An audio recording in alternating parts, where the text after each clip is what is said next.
to A Well-Designed Business. My name is Luann Nigara, and I'm so glad you found this podcast. Together with my husband Vince and our partner Bill, we have grown our company WindowWorks from the ground up. So I know and I understand the challenges you face in running your interior design business.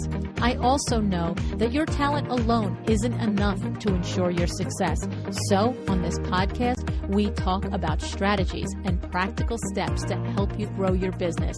But make no mistake about it, we have our share of fun here too, mixed in with those aha moments that I love so much. This isn't fluff. Nobody has time for that. Whether you are a new interior designer or a seasoned designer, I am here to help you create and to manage the kind of interior design firm that you dream of. It's straight talk and it's action. Are you ready? Let's get started. Hi, welcome to another episode of A Well-Designed Business. It's Power Talk Friday. On the show today, I have Jeff Tippett. Jeff is known as Mr. Persuasion because he is an expert in the subject of persuasive communications. When I came across Jeff, I thought to myself, I need to meet this man, and I would love for you to have the opportunity to hear his message.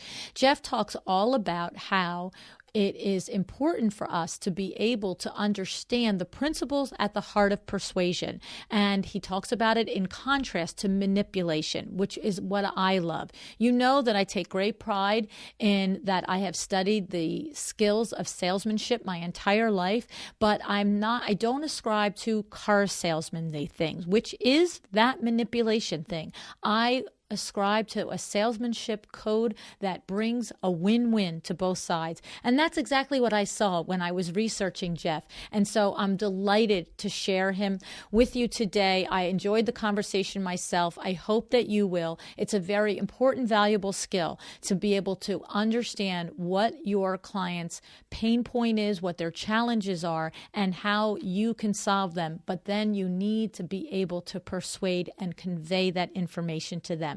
So this is what this episode is all about today, okay? Now, before we get started, I want to remind you about our sponsor, Article.com.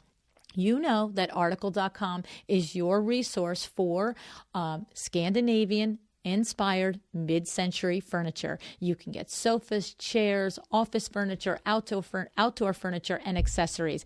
And if you need to know more about Article, if you're new to the show and you're not sure what they're all about, please go back to episode number 301 and episode number 367. These are two sponsored episodes by Article, and we really go through and I pick apart all the features and benefits. Wait till you hear about their delivery options and the tiers of value and support that you have there. You're going to be very happy, I promise you. And if you do eventually want to look into Article, please use this URL, welldesigned.article.com. That just lets them know that you heard about it from here, from my podcast, A Well-Designed Business. Thank you so much. I hope you enjoy this conversation.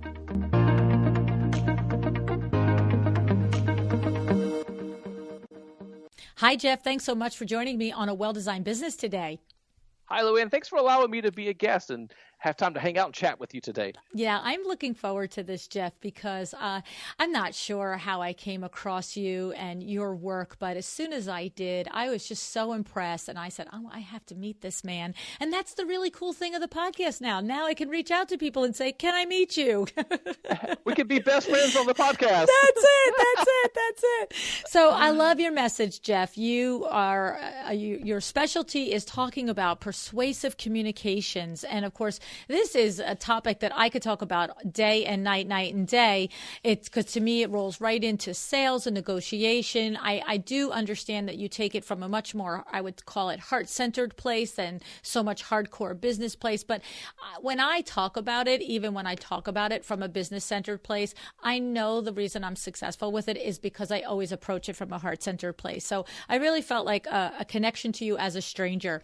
And your new book that's coming up in January, Unleashing Your Superpower, Why Persuasive Communication is the Only Force you will ever need, just truly intrigued me.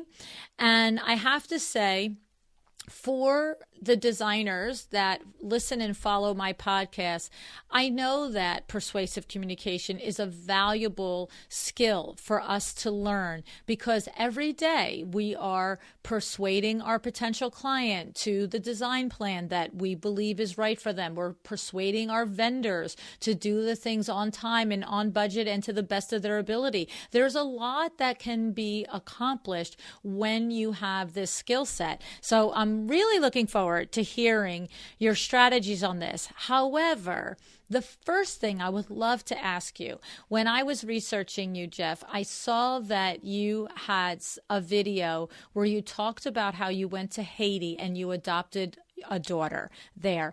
But I'm curious, why is that part of what you have on your website? There must be something there that happened that was significance other than the joy of your baby, of your daughter. And also, how did it turn out, and how long ago was that, and how old is she, and all of that stuff? Would you share that with us? Oh, I would love to. Thanks for the opportunity to talk about this, because she's the joy of my life. My father went over to Haiti to do some humanitarian relief, and he came back and showed me pictures of this baby and told me the story of her mother, who was a ninth grader. This is a translator for my father, ninth grader. She was an English-speaking American Christian school, and she happened to get pregnant. And the school gave her a very hard choice to make. They said, you can either get rid of your baby or you can drop out of school. Wow. And I don't know about you, but I couldn't even imagine making that hard of a decision. And so her mother, through a lot of self-reflection and evaluation, decided that it would be best for her to be able to continue her education. It was one of the best things she could do, was to continue in an English-speaking school. And then she thought it would be best for her to give up her daughter for adoption. And so within a couple of weeks of seeing that picture, and I never even planned to adopt a baby. It wasn't a dream. It wasn't a goal. But I looked at this picture, and I looked in her eyes, and then for whatever reason, there was this connection, and I knew that I was supposed to adopt her. What I didn't know was what was going on in Haiti. The President Aristide's government was collapsing. There was chaos in the country. It was unsafe to go there. It was the first time in my life I'd ever had a machete held at my neck. Whoa. It was the first time to have a gun pointed at me. I had never had to flee a city for my own safety before, but that's what I experienced in Haiti. And here's the connection to my work and to my message on persuasive communication. I learned my aha moment there in traveling into Haiti. I learned that oftentimes my mode of operation was to manipulate. And here's how I learned that. I had a situation where my attorney from Haiti emailed me, and he said, Jeff, at best, your adoption is on hold right now, and at worst, this thing is over. And what had happened was the government shut down. The person I needed to sign the paper wasn't showing up to work. And there was no way to get it. There was nothing else to do. And so I flew over to Haiti the next day. I'm going to knock on his door, right? Yes. You sound like me. I was defeated that night. I mean, I was just but you get up the next morning. You know how it is. Heck no, I'm going over. I'm getting this done. I'm going to go over. And so I go stay with my attorney, and I hire a translator. And every single day, I walk over to this office, and I sit outside. And I'm just hoping that somebody will show up. So I go optimistic every morning. I come home depressed because no one showed up. And this happened for 2 weeks. Wow. Till finally someone showed up. All right. You can imagine how I felt at that moment, right? First of all, there's very few people that speak English around me. So I have all these words to start with that I haven't been able to get out. I have all these emotions thinking that this adoption is over. I'm already in love with this young girl. I am going to bring her home. I'm going to figure this thing out. This is my baby. Yes, this is my baby. You're not keeping me from my baby. And so oh man, I just start out and I just go into this guy. And I'm just out there and I'm saying all this stuff to him in rapid fire. And he just glassed over and said no. And I had to think back, what happened here? and what I realized was I was using the words I, me, and my constantly talking to him. I need you to complete this adoption. This is my new baby. I need you to do this. And I kept going. And he didn't have to do it. Right. There was nothing making him do it. And he just no. So I had to pull this thing around. I was like, what am I going to do? And I drew from the limited knowledge that I had. But what I did know was that Haitians love their children. They view babies as jewels to their community. So I had to turn this conversation around. And I changed it up, and I started talking about her and about how she had now been placed in an orphanage and how she didn't have the financing to support her, how she didn't have health care, how she didn't have a home, how she didn't have love. And I would be willing to do that if he would be gracious enough to sign the paper. And within 10 minutes, he signed the paper, and I was out the door. Wow. And reflecting on that, it's like, what happened? I realized that I couldn't twist his arm.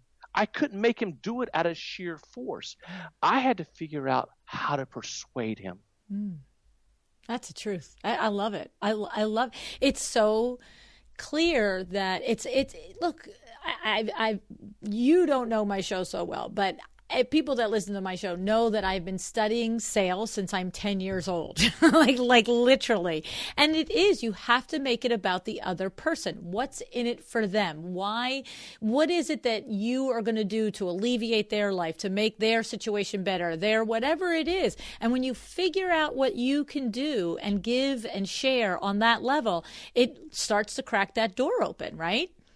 That's a total mind shift that is hard for people to accept and people to understand. But once it clicks for you, it makes so much sense. And I love talking through the difference of manipulation and persuasion, because it does help light bulbs go off. And sometimes people think manipulation is this dirty thing that we're doing, but actually no, it's leadership. It's being able to see a different future, a different vision, and being able to pull people along with you in that. So in talking about manipulation, this is the definition I use, that manipulation means to control or to influence a person or a situation, to do it cleverly, to do it unfairly. So like persuasion, we are moving people in a new direction, but we're doing it out of our own self-interest, what we want out of that situation. Now, contrast that with persuasion. Persuasion is to call someone to do something through reasoning or argument. And the word argument here isn't what we do at Thanksgiving when we talk about politics and religion, right? That's not it whatsoever. It is two people expressing what they want. What you just said, when we talk about the gaps, the needs, the things that we have, listening to the other person, and then we cause them to believe something. We cause them to come alongside where we are, especially after sustained effort and having provided sound reasoning. And I listen for two magical words to know if I persuaded or if I've manipulated. And when I hear these two words, I know I'm on the right track. And those two words are, that's right. So when they come to me and say, I presented a proposal to them, and at the end of the proposal, they look at me and they're like, Jeff, that's right. Your company is the right contractor to work with us. Your company is fixing this problem that we have.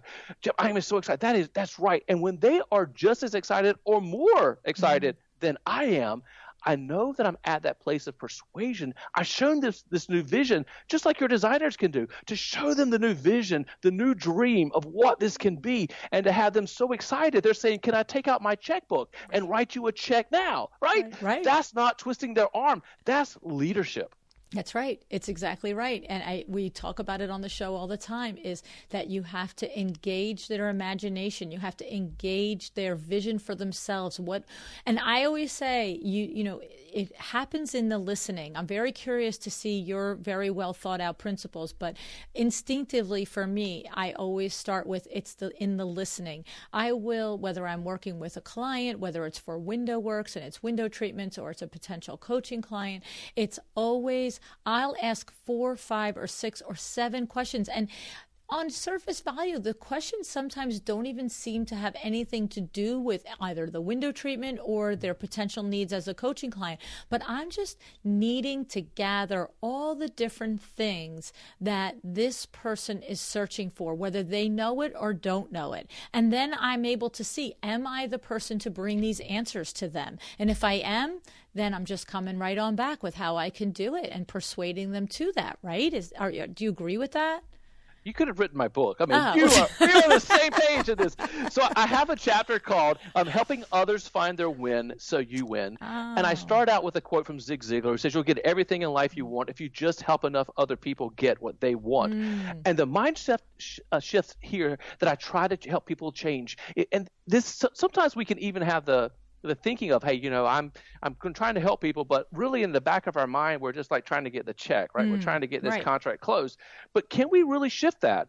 Can we really say, you've got a need here, you've got a gap, I can fill that for you? But I start the same way. In my book, I outline 3 ways to walk through this. The first one is exactly what you just said, is to listen. If we listen to our audience, they will tell us everything we need to know. If we are willing to stop selling, stop pushing ourselves, stop pushing our expertise up front, and just listen. So the first step is to listen. And then the second step is to ask clarifying questions, ask questions and clarify questions. And I don't know if you've ever been in a relationship with someone before, but I've been in relationships, and sometimes my partner may say something and I may hear something totally different, and then I go down the path trying to fulfill what it is I think my partner is saying, and it's not. There's not an alignment. So ask clarifying questions and ask open-ended questions, so that you're allowing, not yes or no, allowing them to talk. Get more out of them. And then here's it's kind of like a Venn diagram, exactly as you've described it, because you know your skill set, right? You know what you're good at and what you're doing at. Now they start to share with you their vision of how they see it, the gap, what it is that they need. And then I look for that, like in a Venn diagram, I look for that place of alignment, and I seek alignment. That's the sweet spot. That's where we start working at that point. Right. I, you know what? You are just talking my language. You really, really are. It's so true that it begins with the listening. And then, of course, you actually don't know this either, but this is the thing on the podcast, that every single person that comes on, I'm constantly clarifying what they say and then summarizing what I understood them to say. So it's so important. Right. And the thing about it is that these are the basis of the skills that result in you being able to find what it is that you can do for this person that truly will serve them. So in our case, for interior designers, sometimes a client will say, I need a whole new kitchen. And, if you'd have a really thoughtful conversation where, as to your point, instead of coming in and leading with, I'm an expert this, and I've done this kitchen that, and I know how to do this, and I know the latest in appliances. If you start with, what are your needs? Why do you need a new kitchen? What is it that doesn't work about this kitchen? How could it be better? What are your dreams for it? What's an ideal kitchen look like? If I had a magic wand, that's my big one. If I had a magic wand, what would it look like? What would it be like? And when that happens, you might find out as you clarify and then you repeat back to them and summarize back to them what you heard, you might find that maybe they actually don't need a new kitchen, but what they need is, I don't know, a backsplash and some new hardware. Like, I'm making up stuff, right? But the point is that it's that exploration. And then by doing that and by being the person that's able to supply the answer to their dilemma, there comes your expertise. It starts to speak for itself right there. Right, Jeff?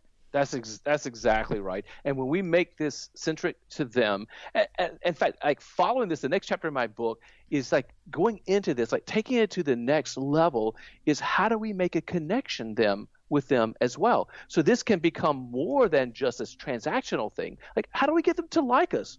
How do we get them to enjoy being with us, enjoy our presence, want us around, want us as that person that's helping to set the new direction for their home or their office or whatever project you may be helping to work on? But how do you make that connection with them as part of persuasion as well? And sometimes we don't think about this. We just think it's about business, facts and figures and our skill sets, when part of this is, do they like us?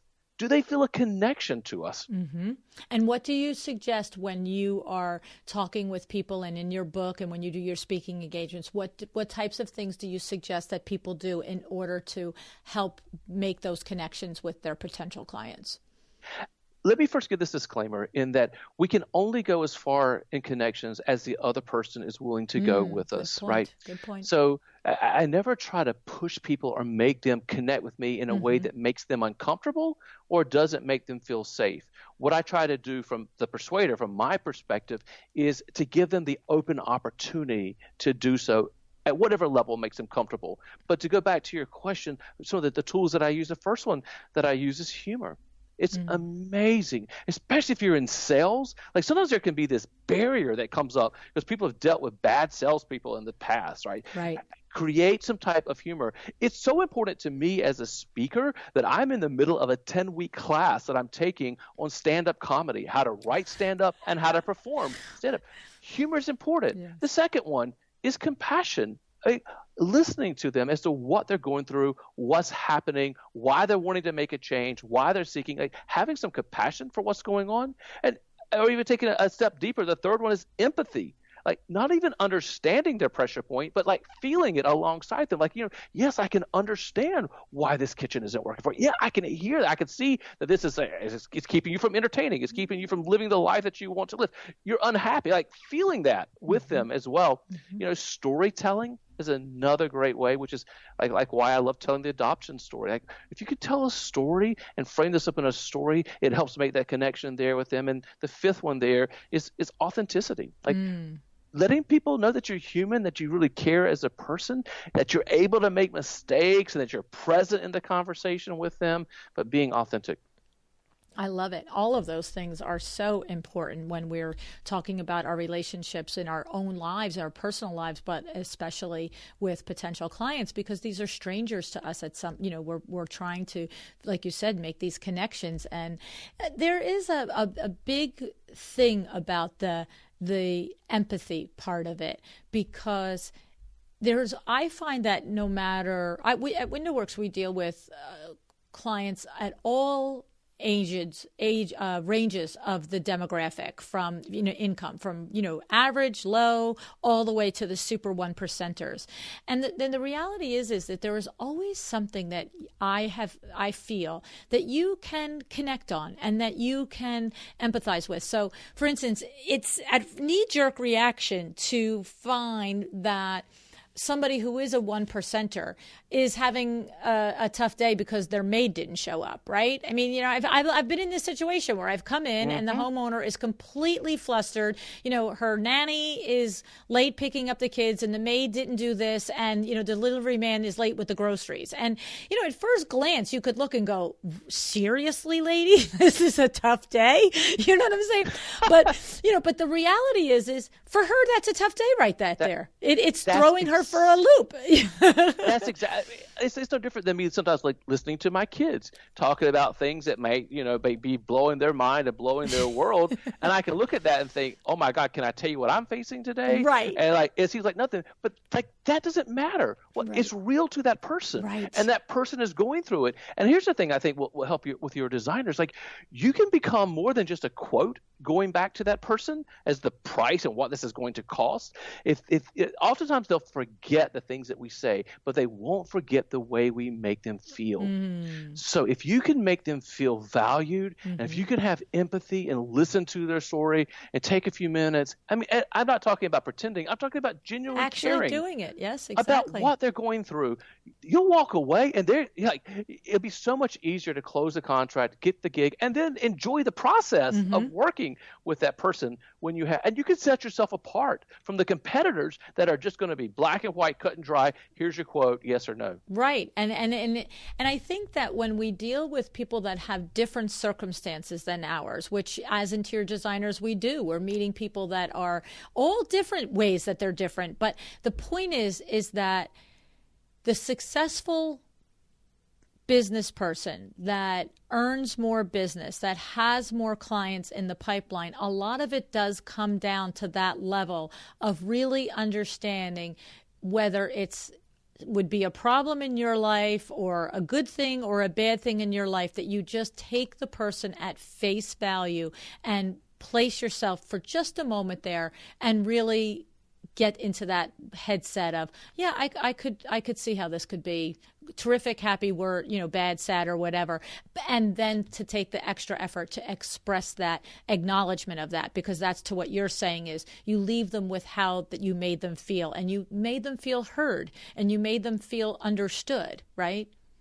Exactly. And then what happens, there's not, in my experience at least, they're not as concerned about the price tag any Right. longer and all this. They're more concerned about that you creating this vision, them enjoying being with you, the trust that's there, and the camaraderie that's happening in this process. Right. And that's when they start to say things to either their husband or their wife or their friends. I don't know what it is, but I just like this company better.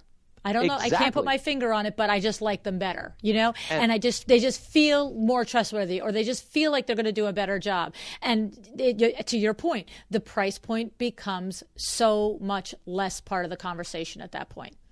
Exactly. And for me, like, I can't work on the price point. Like, that's just, it is what it is, like, in things that I work on. But there are things that I can bring to the table that others won't do. And this is definitely one of them. And to your point too, of them saying, I just feel this way, like, they're going to share that with their friends. And when their friends start talking about work that they want to have done, you're going to be top of mind to that person because of how you made them feel. Exactly. I love it. Are there other things that we should bring out in as far as thoughts and ideas to get us thinking about persuasive communication, Jeff, that we should, share?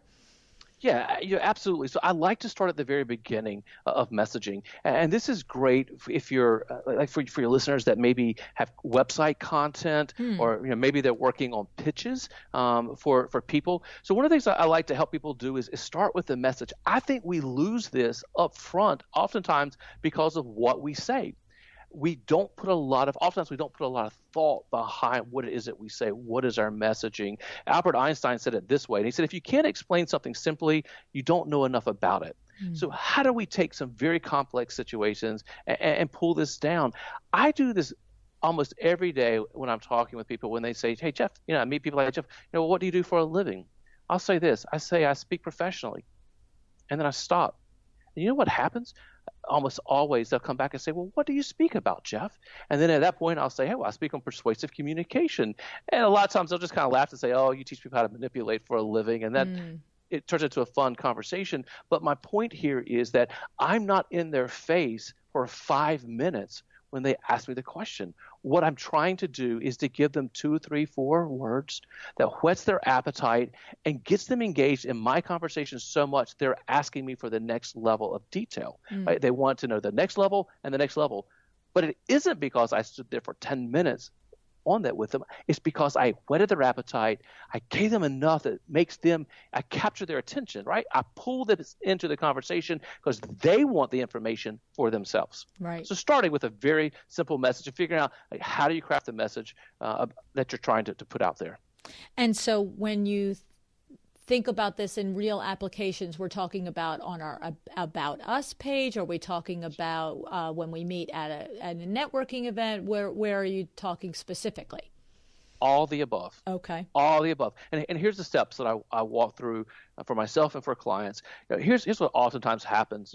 Even in like the problems that we solve or things that we're working on, we often have all these ideas popping around in our head. And for me, it's kind of like ping pong balls, up in my head. And I have all these phrases and all these words out there. I encourage people to debrief yourself, right? Sit down with a yellow legal pad, or maybe go to a whiteboard and get everything out there that it is you want to say. If you're writing your about yourself, great. Get everything out there about yourself. And then ask yourself, look at all this, and then ask the question. The second step here is, what problem does this solve?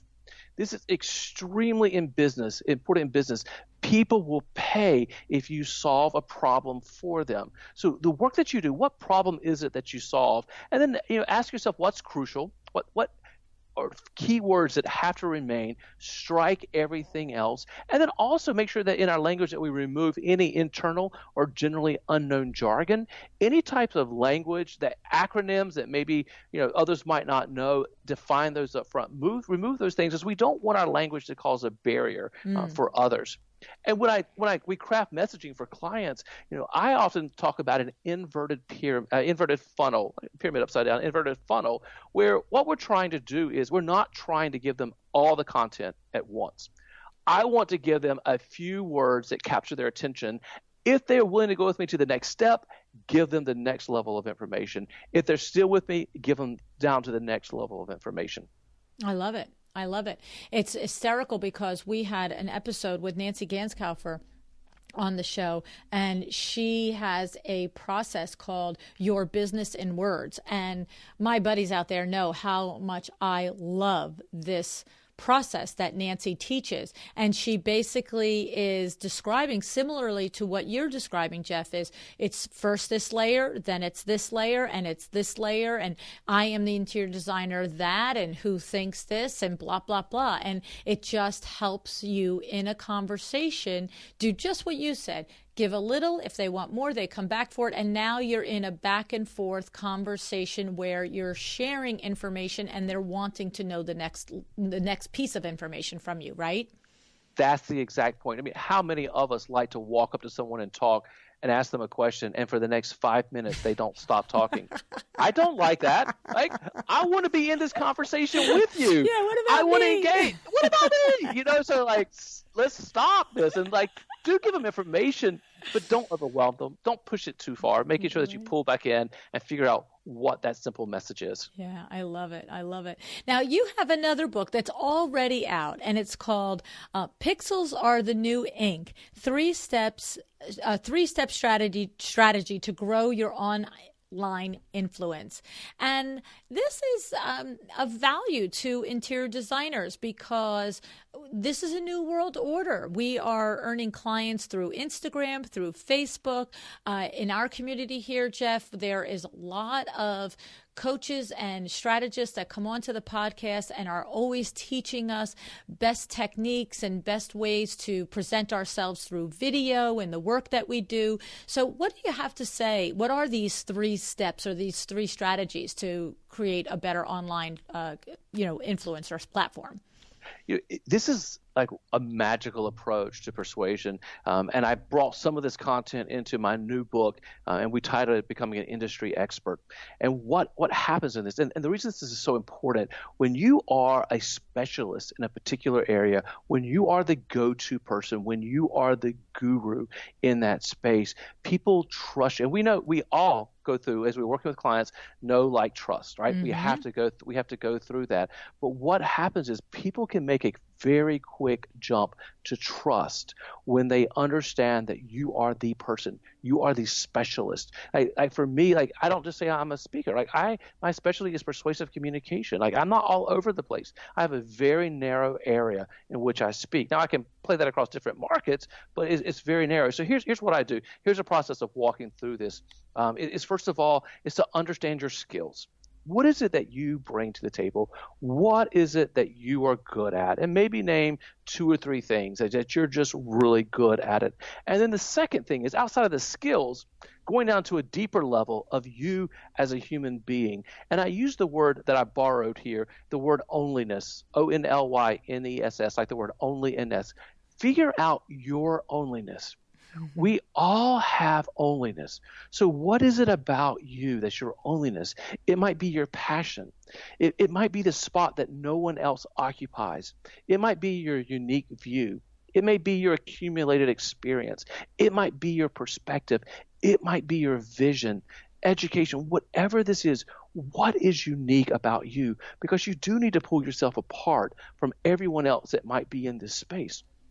And then from that, we find our audience. And with, as you mentioned, like with Instagram, with digital platforms today, it's much more easy today to find those audiences online. And then from that, be able to create what we talked about just a second ago, the dialogue of going back and forth in the conversation. But to me, this is one of the ways to really stand out and to set yourself apart. For the most part, most of us don't need the huge pie, right? We can go in for a slice of it, and we can be great in a particular area. I don't go in and talk about human relations. I don't go in and talk about project management. It's not what I do. What I speak on is my specialty, and I've carved that out. Right. And so it shouts it from the rooftop that if you're looking for somebody to teach your audience this is the guy to do it. And you have to be consistent with this. Sometimes, especially like on digital platforms, sometimes we kind of like change our messaging up a little bit too often because it's so easy to post things like that. It's extremely important to stay consistent with who you are and what you do. You can't be the designer one day and the cat lady the next. You've got to figure out who you are, because your audience, it's going to take them 6 to 7 times to even understand it. And then if you try to switch it up on them, it's going to cause brand confusion, and it's going to take even more to straighten all that out. So figure out what it is. And, if you're posting and using a particular hashtag, that you use that consistently, that identifies your message and what is special about you. I love it. What's so funny is everything you just said also describes one of my previous guests, Fred Burns. And Fred Burns is probably the most repeated guest on my show. He is a business coach. He specializes in interior designers. And everybody that listens, when you said, what is your onlyness, just went, whoa, that's Fred Burns. Because Fred Burns says, what is your only? And he has this whole thing and this whole exercise on figuring out what your only is. So you are completely echoing and confirming for all of us what we have been taught and told here, is that there is something only about us. There is an onlyness about each of us. And to your point, it can be your particular passion around a certain aspect of the industry, or it could be, where you came from in a career before, or the education that you have informed you in a certain way. I know with talking with interior designers, Jeff, that a lot of times one of the things that they will say to me most often is, I don't know what my only is. And I think that we sometimes look for it to be this big, huge thing, but it's not usually. It's something usually very clear and direct and personal to us. Do you agree? Yeah, absolutely. Sometimes it is hard to identify in ourselves. So sometimes it's helpful to get with 3 or 4 or 5 people that are close to us, that really know us and can see us, and then ask them their perspective. Hey, I'm trying to figure out what's different about me, what's unique, what my onlyness is. Help me figure that out. When you look at me, what do you see? When you look at me, and if someone says, like, what motivates Jeff to get out of bed in the morning? Like, what fires him up? What causes that, his eyes to lift up as high as his Botox will allow him? What is it about Jeff? And hear that from another person's perspective, because they might view it as very special. What we think is just us. Right. To others, it might be that special. So ask others. And I love that. I remember many years ago, a designer that I work with here sent me an email, and she said to me, I'm going through a process in my business, and my business coach has suggested that I reach out to 10 people in my sphere of influence, and some will be clients, and some will be vendors like yourself, and some will be family members, but to ask them, what are the 3 things that you think of when you think of me as a business person, and the 3 things that you think of me when you think of me as a person. And what's funny is I gave it a lot of thought, and I answered it and I'm sure, that it was exactly that sort of experience for her, just coming back to and saying, that's something that 4 out of 10 or 6 out of 10 recognize about me, and I didn't think of it as a differentiator, right? That's exactly right. And it's great to hear that. And then sometimes it may be new concepts to us, or it may be too that we're portraying something that we don't want to be portraying, right? It could be the flip side of this as well. But I love just gathering that perspective from others that are looking on, that people that that do know us and have worked with us and have a feel for us. Yeah, no, it's true. And I love that you brought out that sometimes you can be portraying something you don't want to be portraying, right? I know for me, one of the things that I hear almost at every live event that I do, someone will say to me, I love your energy. So I'm pretty calm right now, but live, I'm absolutely bonkers. I just love interacting with people, and I just, it is what it is, right? But what's funny is every once in a while, it happened much more often younger. And what happened was it happened once, and then it happened twice, and then it happened 5 times and 6 times over a several year period. But I realized that what would happen often is somebody would call for me, and, I'd be at Window Works, and they'd say, can we speak to Luann? And I'd get on the phone, and I would simply say, hi, how are you? And literally not much more than that. I promise you, not more than, yeah, it's good. How's your day? Or something like that. And they would come back with, oh, are you really too busy to talk right now? And I'd be like, no. Oh, okay, because you sound like you're rushed. And I realized it was just my over energy. And so it's interesting. And it took me what it said to me is if 3 people in 3 years said it, then that means probably 20 people in a year felt it, right? Because most people aren't going to come back and say, hey, are you too busy to talk to me right now? And so I started to understand that my happy, crazy level of energy is something that needs to be monitored and understood, that it doesn't always come across as a positive. Sometimes it comes across as you're too busy for me, right? Exactly, and that I built a chapter on trust, and that's one of the aspects. That's number 8 on my list here of how we build trust with other people. And number 8 here is to be open to feedback. Mm-hmm. Not just like ask, but like be like willing to take it in and listen and learn from that feedback. That will actually help us build trust with the other people that we're speaking. It doesn't make us lower at all. I think it raises us up when people are understand we're willing to listen to feedback and make changes, do course corrections, whatever it takes, because from the feedback that our people have given us. Well, absolutely, because here I am. I'm in business. These are my customers calling me. What's my point if I'm sending this subliminal message that in the first 5 seconds of a conversation with you, I'm giving you the message that I'm too busy to speak to you. This is not serving my greater purpose of being in business, let alone having a connection with you as a human being. I have a saying in my business, Jeff. I always say, do I want to be right or do I want to get what I want?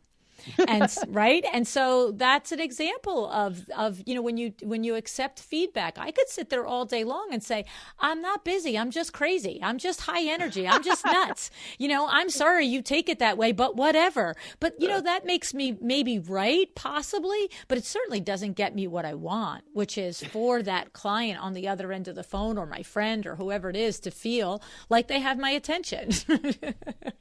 Exactly. We all have our things. We all have things that we're good at, and we all have things that we're not so good at. And it's to your point, you have to listen to feedback and you process it, and make adjustments if you can see the path where it's necessary to. And so so I love it. I think it's great. I don't know. Anything else that you want to share with us? I'm sure you could go on for hours. Is there any couple of last things and maybe other ideas or tips from your book that you'd like to leave us with? Yeah, let's leave with this one, and that's like how to position your message so people say yes. And I got 3 tips here that I think will be helpful to your audience. Is first of all, like we understand like how we position it is that whatever it is that we're trying to move forward, how do we position that in such a way that increases the likelihood that people will say yes. And the first one is this. The first one is to understand that loss aversion will convert much better than prospect theory will. Now, this is difficult for people like me that are extremely positive and very optimistic to accept it. But generally speaking, the public will respond if you give a person 2 things here. Like if you say, I'm going to take $1,000 out of your checking account, or if you say, I'm going to give you $1,000, they will respond more often to taking things from them. It's one of the reasons that you see the political ads are in such a way. So, and it doesn't have to be all this great, nasty, negative, but understanding that if we want people to say yes, if we want to move, how do we message in such a way of something that they might lose? And that might be the lifestyle, right, of being able to entertain and that vision of what they have if they don't move forward with this. So understanding that loss aversion will always convert better than prospect theory for the most part. The second thing here is to understand emotion versus logic, and that people don't buy for logical reasons. They buy for emotional reasons. Zig Ziglar is one of the gurus that taught us that. So this goes back to what we said earlier about that whole connection thing, right? So how do we move people through emotion? And the third one here is binary versus non-binary options. Sometimes we come at things with black, white, yes, no, 1, 2. And I challenge people to think, but is it really that? Or could you find a different path forward, something that's a little different? Does it have to be a yes or no? Are there non-binary options as well that might meet more closer to what they need along with what you're looking for out of this deal, but it will set you forward to move, to get things moving? I love it. It's so good. It's so good. I love it. I mean, here we are. What your first one is, the understanding that loss aversion. To me, that's the takeaway. I call that the takeaway all the time. Yep, that's right. It's like, okay, you don't have to have it. Bye. Whatever. You don't have the most fabulous window treatments ever created on the planet. It's okay. I'll take them and give them to somebody else. And they're going to be like, no, how much do I need to pay you? That's it, right? That's it. And then, of course, you're right. We did cover emotion versus logic. We didn't label it at the beginning, but it is that. It's that creating that vision, creating that thing and making it connect to them as a human being, as an emotional thing, something that they can grab onto and really visualize themselves in. I tell designers, we talk about on the show all the time about helping your client imagine working through the process with you. If you can explain that clearly, simply, in a way that they can visualize themselves in your process, it makes it so much easier for them to finally and ultimately say, yes, let me give you my money. I want to be involved in this process with you. And then, of course, your last one, looking for options. It's not just always yes or no, this or that. Sometimes it's a little of this and I add a little of that, and we really have a happy solution on our hands, right? Exactly, and that will enable us to move forward. And we do this in negotiations and the work that we do in the public affairs space, right? Like finding like some type of way where everybody can find exactly what they want in this and move things forward. Yeah, I love it. So that can be fun too. Yes, it could be a lot of fun talking through things like that. It's not negative. No, well, I love it. I actually love it. To me, it's like a chess game. So, yes. I just really love the nuance of that level of a conversation that we are both wanting and figuring out what little Rubik's Cube of ideas and solutions and things are going to come together so that it all clicks and we both go, yes. Right? I love that. I love that whole conversation and strategy of getting to that. And when it does, it's like you said, the person says, that's right. That's right. That's what I was just thinking. It takes us back to the beginning of how we started this conversation, right? Exactly. You put them in a point where they want it. Like, they're so excited. And they're like, that's right. Yeah, let me hire you. Do you want my credit card? Do you want a check? Or how do we do this deal? But let's get moving forward right now. Exactly. Oh, so much fun, Jeff. Thank you so much for sharing your information with us, your energy with us.